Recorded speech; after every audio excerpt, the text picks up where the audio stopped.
Hey everybody, it's Casual Boops coming at you with another video, and today we're doing Get Good Episode 6. And for Episode 6, starting out with a beginner tip, we're going to jump right into it. It is how to grind efficiently and most efficiently use free XP. Because when people grind, when you're grinding most tank lines, a lot of times what people will do is they'll use free XP in a way that I think is very inefficient. You don't accrue free XP very much, very commonly, right? You get a little bit after each game, but it gets a long time. It takes a long time to accrue any amount of it. Most people have maybe 50,000 or 100,000, or you can spend gold. Ideally, during a special event where it's on sale, you can convert tank XP into free XP and so on. So because of that, it's kind of a coveted resource, and I think there's a lot of wrong ways to do it, and there's a few right ways to do it. And so I'm going to show you what I think is the right way, the most efficient way to grind tank lines. A lot of people will spend free XP on the tracks, and then they'll spend free XP on like a turret or something, and then they'll spend free XP on a gun, and that's a waste. So what I would recommend instead is, as you're grinding through your tanks, let me just pick one here real quick. As you're grinding through your tanks, like the 416 for example, instead of spending free XP on tracks, never do this. Never spend free XP on tracks. If that's the one thing that you take away from this message, from this entire video, in fact, never spend free XP on tracks while you're grinding and while they're on sale. And in fact, because I'm going to call it now, because Ranked Battles has been announced, just like they always do, there's going to be an equipment and consumable sale the weekend before the on-track event.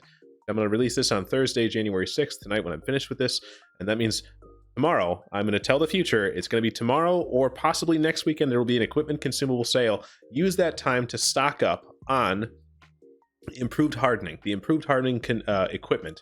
Right now, they're kind of expensive, but for the low tiers, it's not that expensive. And then also, let me see here, equipment. You need to do Improved Hardening. There's three types for the three different tiers, right? So class 1 is tier 8 and up. You'll probably want a few of those. Tier 2 or class 2 is for 7 to 5, I think, tier 5. And then class 3 is everything below that. Sure, get a few class 3s. Probably what you'll want to be mostly stocking up on those, if you're grinding, is class 2s, a lot of those, and they're 100,000 credits each, right? If you get them on sale, you can, if you decide that you're done with them, you can always sell them once the equipment sale is done, and you'll get that 100,000 back. So there's no downside as long as you buy them on sale, and just stock up. Just get 5 or 6 of these things, or more even, and get a whole bunch of hardening class 1. So here's what you do: you buy your tank, and then you throw the improved hardening on it. And what the improved hardening does is give your tank additional load-bearing capacity, suspension durability. Suspension load capacity. Yes, that's what we're doing. So once you've done that, then you use your precious free XP to unlock a gun or unlock a turret or unlock an engine, so you can actually get places quicker. And then you don't have to spend quite as much free XP having a tank that's actually usable. You actually have the top gun. And you might be thinking, oh, well, if it's tier 5, it's only like 10,000 free XP. Like, you're not saving that much. But a lot of the tier 9s, the high tier stuff, like the gun might be, 300,000 credits and 60,000 XP. The tracks that you might be wasting, that's 20,000, 24,000 XP, free XP that you would waste on tracks that you can save and instead put towards a gun or a turret. And yeah, for the time, and then once it's fully upgraded, you can then unlock the tracks, take off the improved hardening, and put on that last piece of equipment that you might have been missing. But I would rather personally save 20,000 free XP, which maybe you paid for that. Maybe you paid money in gold to convert that, right? I'd rather save that and run, 50 games in a mostly fully upgraded tank. Like, the economics just work out better, right? As opposed to blowing it on this. And yeah, you're down one piece of equipment, but whatever. Like, these are all better than, I think, just blowing a bunch of free XP, because it's a coveted resource. And then hardening's not that expensive. You get it on sale. So that's it. Don't use free XP on tracks. Use the improved hardening. It will be on sale probably in the next, this weekend or next weekend. And it's periodically, every 3, 4, 5 times a year, they're on sale. So just plan ahead and stock up. Buy 5 or 6 of each.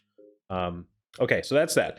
Number 2, efficiently using on-track events. You might be thinking to yourself, Boops, what is an on-track event? Okay, so if you pay attention at all, and you pay attention to the World of Tanks homepage, You don't have to do this, but if you do, it works. It's worth paying attention to, right? So every month they'll post a preview for what's going to happen during the month. Scroll down to the on track missions. It tells you the things that are going to be on track that month. The Badger was on track this month, and the Leopard 1, the V4, then the Panzer 7 shipbox. Why does this matter? So there are a bunch of missions that, during an on track event. All the tanks in that line are discounted credit wise to buy, and then also they have a bunch of missions that you can play within the game that will give you a lot of bonus XP. Like after your first win in the tank, your next win is a 5 times XP. So you do that and you play them, once a day. That really helps really helps with accelerating down the line. And there's also, they haven't always been this way. Sometimes they change them, but that's the 5x. And then also there's also, doing 20,000 damage gets you 6,500 XP, which is pretty huge, right? You can use that to pretty effectively, you play a stock tank, and all of a sudden do your best, and then all of a sudden you get 65,000 XP. And you do this a whole bunch, you get 200,000 XP, or 200,000 damage dealt, and you get 20,000 XP. 20,000 XP on a tank, just like that. So that's pretty huge. Even if you already have the tank or have it upgraded or whatever, you still get a bunch of crew XP bonuses for playing those tanks. So this is the deal. There's a bunch of bonuses, right? It makes it grinding down the lines very quick, and they last for a month these days. So you don't really need to rush it. It's around. It's going to be fine. There's no need to drop what you're doing and do this. But this is a good time if you have interest in the tank that's on track. This is a good time to get there, and it'll accelerate your progress. So that's what an on track is. But there's still a wrong way to do this, right? And so I'm going to tell you what the wrong way. I'm going to tell you what the right way is, I suppose, and how to do this right. So right now, the Object V4, the Object 268 V4 is on track, and you'll see that highlighted in your tech tree in your game. So the best way to utilize an on track is you're starting at the lower tiers and stuff. Doesn't really matter where you start. The point is you're going to combine this with my previous tip about using the hardening to grind. What you're going to do is you're going to buy let's say you're starting at the MS1. You have no Russian tanks. You want a V4. You play your MS1, fine. And you go buy your T60 and you grind through it in 5 seconds because it's a tier 2 and it's on track. Then you buy the next one. All these are on sale. They're heckin' cheap, almost free basically. Don't sell them. Don't sell anything that's on track while it's on track, because just like equipment, whenever you sell something, it sells for 50% of the price that it is currently on sale for. So if you bought this tank for full price, it would be 3,300 credits, but right now it's half off. It's 1650. This is like peanuts, but it doesn't matter. The point is, if you were to sell it right now, you'd only get 825 credits. But if you wait until the event is over and then sell it, you get 1,650 back. So you basically got it for free. So that doesn't really make a big deal. You're like, why do I care about 1,650 credits? I don't care about this. But as you get higher up in tier 9s, they cost, 2.3 million and stuff like that. So it makes a big difference. So what you want to be doing is using the method I went over for the beginner tip. You use that, use hardening to efficiently grind. Use the missions for on tracks to expedite the grind. Do not sell any of the tanks in the line as you're working up. You got the tier 3. Great. You got a bunch of garage slots from Holiday Ops already. You don't need garage slots. Just hang on to these tanks. Just move your crew up and it's fine. You got the SU-76. You're cranking out. You're at SU-100. And you haven't sold any of these things. Keep moving all the way up to the V4. Maybe you can even get there in a month. I could see it happening. It'd just take a lot of work.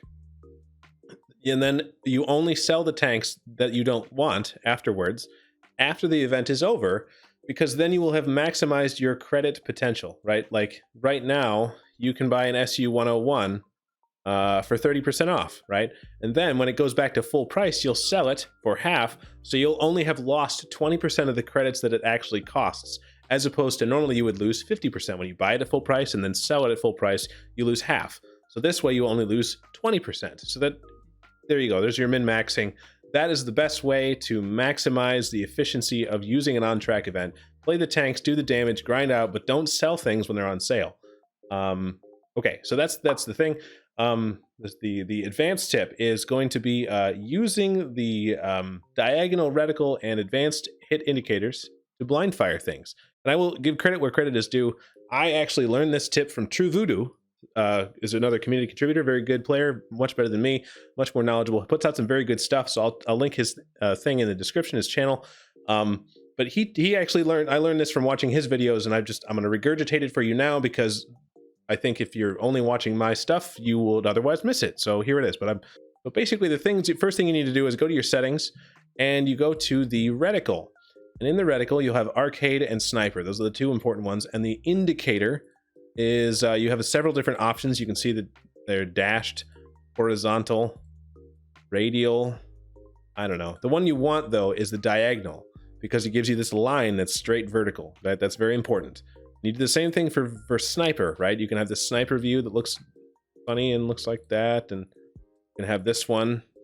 I don't know what the default is, but it's usually not diagonal. But the diagonal is the one you want, right? And while you're in here, you might as well pick a central marker that has the hit indicators with loading indicator with armor penetrator. Yeah, gun marker O-shaped with armor penetrator. This will tell you whether if it's green, you're likely to pen. If it's yellow, you're questionable. If it's red, you're not going to pen. This is a nice little thing. So you should have this too while we're talking about it. So you have this. You change your reticle to the diagonal indicator. Then you go to battle notifications, you go to fire direction indicator, and you go to advanced, right? So this is, you have standard, it looks like this, right? If you have advanced, it looks like this. You might be wondering, why does this matter? I'll explain in just a minute. So once you've done those two things, then I show you a video. Okay, so in this particular example, and I'm using the help of Schwacked, I'm in a bush, but I'm still spotted because I'm in a V4. You see, I've been shot by this M41D that's in this bush, and I'm using the hit indicator to line up the vertical line with the hit indicator. That tells you that I've got it pretty much exactly. You got to line it up just perfectly, and you will shoot exactly where the shot that shot you is coming from. So it's very important to hit it just perfectly to get the shot that came from, like, see, I've lined it up now. I know he's in that bush somewhere, and Yahtzee. So this is what you can do. I've gotten called a hacker a bunch of times because of stuff like this. I'm not hacking. I've just used this thing that I learned from TruVooDoo. Thanks, Tru, for helping me. I'm passing it along.